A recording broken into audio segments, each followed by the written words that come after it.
नागपूरमध्ये धार्मिक चालीरीतींचं पालन करण्यासाठी एनजीओच्या कार्यालयामध्ये तरुणींवर दबाव टाकला गेला।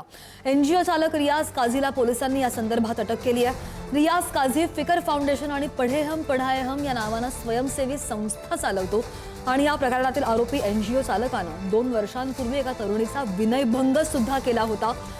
धार्मिक चालीरीतींचं पालन करण्यास नकार दिल्यावर धमकी सुद्धा दिल्याचा तरुणीने आरोप केलाय। रियाज काझीने 4 तरुणींचा मानसिक छळ केल्याचाही आरोप आहे। रियाज सोबत आणखी कोणी सहभागी होतं का याचा सध्या पोलीस तपास करतायत। रियाज काझी बऱ्याच कालावधीपासून त्याच्याकडे काम करणाऱ्या तरुणींचा मानसिक छळ करत होता। तरुणींना त्यांना नोकरीवरून काढून टाकण्यासह वाईट त्यांच्यासोबत करण्याची धमकी सुद्धा दिली। तरुणींच्या कुटुंबियांना देखील धमकी दिल्याची तक्रार सुद्धा तरुणीने नोंदवली आहे।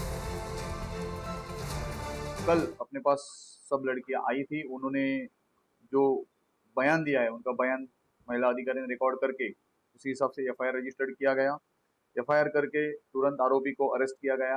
आज आरोपी को हमने कोर्ट में प्रोड्यूस किया था, तो 23 अप्रैल तक पुलिस कस्टडी माननीय न्यायालय ने ग्रँट की है। नागपुरात काही तरुणींना एनजीओच्या नावाखाली मुस्लिम धर्माच्या चालीरीती पालन करण्यात आल्याचा धक्कादायक प्रकार समोर आलेला आहे। सध्या मी आहे नागपुरातील मानकापूर पोलीस स्टेशन हद्दीतील याच युनिव्हर्सल मल्टीपर्पज सोसायटी अंतर्गत चालवणाऱ्या फिकर फाउंडेशनच्या कार्यालयामध्ये। हे कार्यालय मोहम्मद रियाज शेख हा व्यक्ती चालवत असतो। गेल्या काही वर्षांपासून याचं एज्युकेशन मध्ये इथं कार्य सुरू असल्याची माहिती मिळते।